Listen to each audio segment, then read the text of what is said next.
Politics में जो big people world कहा जा रहा है, जो सबसे गंभीर बात है कि मुझसे इसमें बड़े लोग इन्वॉल्व हैं। यदि दावा है कि ये प्रदेश अध्यक्ष नाना पटोले जी की आवाज है, यदि यह दावा है कि सुप्रिया सुले जी की आवाज है, तो वो लोग जिनको बड़े लोग कह रहे हैं वो बड़े लोग कौन है?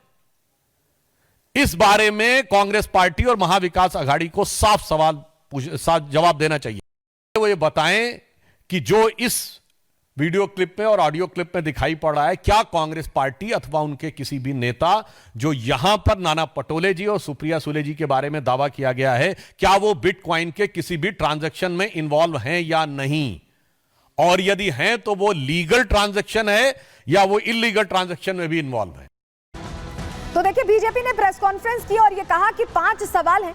इन 5 सवालों का जवाब यहां पर जरूरी है जो कि सुप्रिया सुले को देना चाहिए। क्या सवाल है? क्या नाना पटोले और सुप्रिया सुले बिटकॉइन कारोबार में शामिल थे? ये पहला सवाल। दूसरा सवाल, क्या डीलर ने गौरव मेहता और अमिताभ गुप्ता को संपर्क किया था, उनसे संपर्क साधा गया था? क्या कॉल रिकॉर्ड्स में आवाज सुप्रिया सुले की है या नहीं? क्योंकि सुप्रिया सुले तो कह रही है कि उनकी आवाज नहीं है। क्या ये चैट सुप्रिया सुले के हैं या नहीं? बीजेपी ये भी पूछ रही है। और ये भी पूछ रही है कि ऑडियो में जो बिग पीपल बोला गया है, शब्द आया बिग पीपल, वो बड़े लोग आखिर कौन हैं? ये सवाल भी पूछा गया। ये 5 सवाल यहाँ पूछे गए हैं और इसको लेकर सुप्रिया सुले से कहा गया है कि आप किसी मंच पर आएं और इसका जवाब दें। लेकिन आपको बताते हैं, बीजेपी के आरोपों पर सुप्रिया सुले ने जवाब दिया है। उन्होंने ट्विटर के जरिए ट्वीट करके जवाब दिया। चलिए तस्वीर आपके सामने रख रहे हैं और ये कह रही हैं सुप्रिया सुले कि I deny all the allegations, यानी मैं सभी आरोपों से इनकार कर रही हूं। सुधांशु त्रिवेदी के जो आरोप हैं उन्हें निराधार बताया और ये भी कहा है कि आप चाहें तो मेरे से सवाल पूछ सकते हैं, किसी भी मंच पर बुला सकते हैं। तमाम बातें ये कही गई है। मानहानि नोटिस देने की बात भी इस ट्वीट में की गई है सुप्रिया सुले की तरफ से। जब प्रश्न पूछे गए भारतीय जनता पार्टी की तरफ से तो उन्होंने कहा कि बीजेपी किसी भी जगह और समय तय कर ले, किसी भी पब्लिक फोरम पर वो आने को तैयार है, डिबेट करने को तैयार है। ये बातें उनकी तरफ से कही गई। और हमारे साथ हमारे 2 सहयोगी जुड़ रहे हैं, सीधे उनका रुख कर लेते हैं। हमारे साथ मुंबई से प्रगति जुड़ रही है और नागपुर से विवेक जुड़ रहे हैं, लेकिन विवेक के पास पहले चल रहे हैं। विवेक, ये जो बिटकॉइन बम फूटा है कल रात में, पूरी रात काटना मुश्किल हो गया होगा महाविकास आघाड़ी के लिए।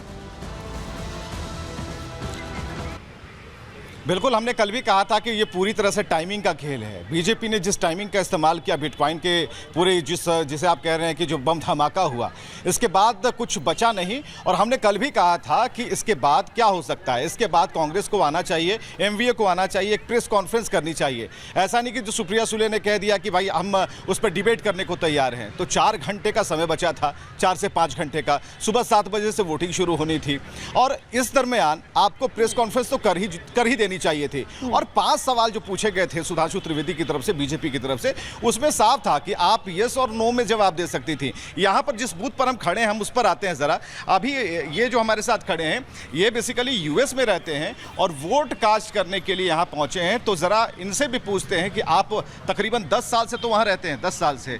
आज नाम क्या हुआ आपका? कुणाल पाराशर। तो कुणाल, यही बताइए कि 10 सालों से इंडिया को आपने छोड़ रखा है, लेकिन एक जागरूकता है कि आप बराबर आते हैं वोट कास्ट करने। जी बिल्कुल। तो क्या उम्मीद होती है, वोट कास्ट करने के पीछे का क्या तथ्य है?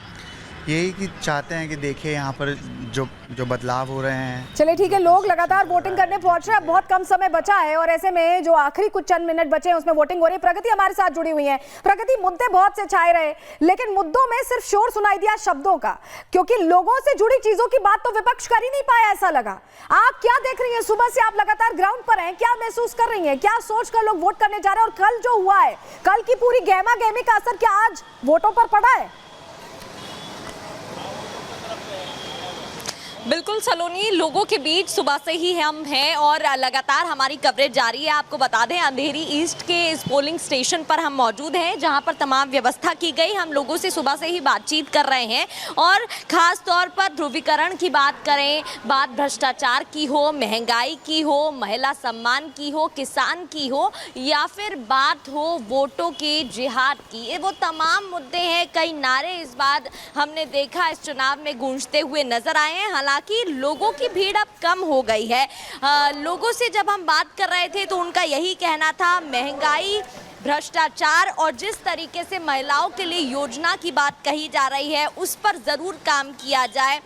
जिस तरीके से बड़ी खबर सामने आती है बिटकॉइन फ्रॉड को लेकर बीजेपी की तरफ से तमाम दावे किए जा रहे हैं, तो महाविकास आघाड़ी बैक फुट पर दिखाई दी। जिस तरीके से तमाम रैलियों में प्रधानमंत्री नरेंद्र मोदी भी घोटाले की बात मेंशन करते नजर आए थे, कहीं ना कहीं वो बातें सच हुई। हालांकि क्या सच्चाई है अभी ये स्पष्ट नहीं है, लेकिन तमाम दावे ठीक है प्रगति और विवेक, बहुत शुक्रिया आप दोनों का जुड़ने के लिए और जानकारियां देने के लिए। देखिए हलचल दिन भर महाराष्ट्र में आज भी देखी गई, क्योंकि असर तो होगा, आफ्टर इफेक्ट तो होगा। इसीलिए हम कह रहे हैं कि थोड़ा मुश्किल यहाँ पर रहने वाला है अब इस कैश कांड और बिटकॉइन बम के बाद यहाँ पर इन दोनों ही पार्टीज के लिए रास्ता। किस तरह की हलचल हुई है, कितना असर पड़ा है, किस तरह की बयानबाजी हुई है, पूरी दिन भर की हलचल रिपोर्ट के जरिए आपको दिखा रहे हैं।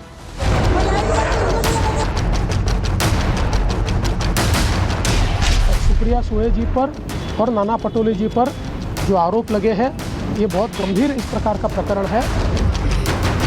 लगभग 235 करोड़ रुपए के घोटाले, गबन और इस चुनाव में खर्चे का पूरा ब्यौरा सामने आता है। एमवीए मतलब महा वोट बैंक अघाड़ी ही नहीं, महा वसूली अघाड़ी भी है। उन्हें इस ट्रांजैक्शन से हमारा संबंध है नहीं, यह स्पष्ट करने की आवश्यकता है। सारे आरोप झूठ है, जिन्होंने की है उनको मैंने डिफेमेशन का नोटिस भेजा है। पहले कैश कांड पर बवाल, फिर बिटकॉइन बम से तनाव।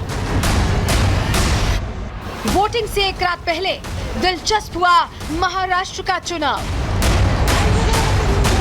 19 नवंबर महाराष्ट्र की वो तारीख है जिस दिन एक नहीं दो सियासी भूचाल आए, एक के बाद एक ऐसे सियासी बम फटे जिसने पूरा चुनावी माहौल ही बदल कर रख दिया। दिन में जहां पहले बीजेपी के कैश कांड की चर्चा होती रही, बीजेपी नेता विनोद तावड़े पर नोट बांटने के आरोप लगते रहे, विपक्षी नेता जमकर बीजेपी को घेरने में लगे थे, तो वहीं रात होते होते एमवीए के प्रमुख नेताओं पर ही आरोपों की बौछार हो गई। जो नेता दिन में बीजेपी को घेर रहे थे उनमें से ही सुप्रिया सुले और नाना पटोले का तथाकथित ऑडियो वायरल हुआ, जिसके बाद बीजेपी हमलावर हो गई। आरोप लगा कि इन दोनों नेताओं ने डीलर्स के जरिए बिटकॉइन का पैसा विधानसभा चुनावों में इस्तेमाल किया है। तो देखिए आरोप प्रत्यारोप जमकर लगे, अब वोटिंग हो रही है, क्या नतीजे आते हैं इस पर हमारी नजर रहेगी। इसी के साथ आज के लिए प्रहार में इतना ही, कल फिर हाजिर होंगे डिटेल रिपोर्ट के साथ, तब तक के लिए दीजिए इजाजत, नमस्कार।